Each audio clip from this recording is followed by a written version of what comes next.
Page অসমৰ কাৰণে আছে। আপোনালোকে শুনি আচৰিত হ'ব যে আসামৰ কোন কোন মানুহ আছিল। প্ৰথম লিখিছে টি পিপল।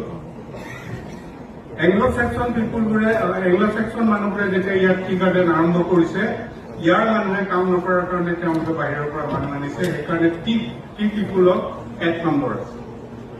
ছেকেণ্ড আছে দফলা, আবৰ, মিৰি, মিচিমি, এনেকে কৰি এইখিনি আটাইবোৰ মানুহ আছে।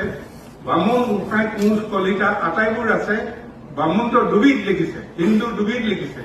এবিধ ডেফিনেটলি কায়স্থক কৈছে, আনবিধ নিশ্চয় বামুণ মহন্তক কৈছে।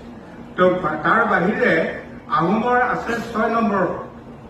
আহোম, কছাৰী, কলিতা, মিচিং, দেউৰী এনেকে কৰি লাষ্টত আছে মোৱামৰীয়া।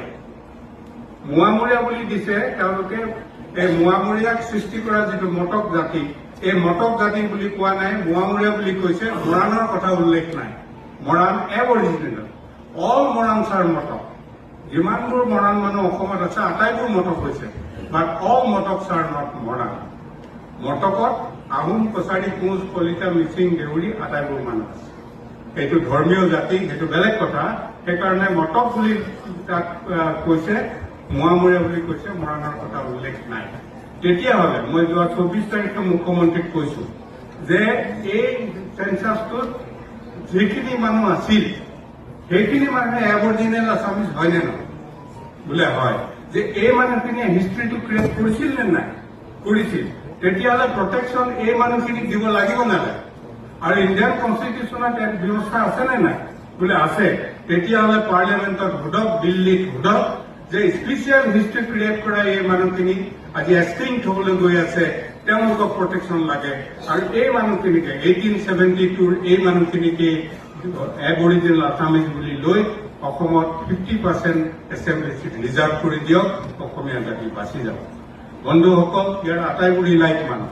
2জন মন্ত্ৰী আছে, অৰ্ণৱৰ নিচিনা বিখ্যাত জাৰ্নেলিষ্ট আছে।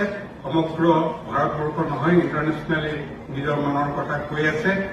তো বাকী যিসকল মানুহ ইয়াত আছে, কোটি মানুহ আহিছে, এইসকল মানুহে জাতিৰ কথা ভাবিব পাৰে। তো বন্ধুসকল, মই শেষ কৰিব খুজিছো, যদিও নিৰ্দিষ্ট বক্তা বুলি কৈছে, মই সাহিত্যৰ ছাত্ৰ। মোক বুৰঞ্জী কৈ থাকে। মই বুৰঞ্জী অত্যন্ত ভাল পাওঁ। আৰু এনেকুৱা এখন প্ৰিণ্টেড বুৰঞ্জী নাই যিখন মই পঢ়া নাই। মই যিখিনি হাই স্ক্ৰিপ্ট যিমানলৈকে পাৰো, এই হেৰি কৰাখিনি পঢ়িব পাৰো, কিন্তু হাতেৰে লিখিলে পঢ়িবলৈ অলপ দিগদাৰ। এইবিলাকে তাই লিখে জানো বুলি মই নকওঁ।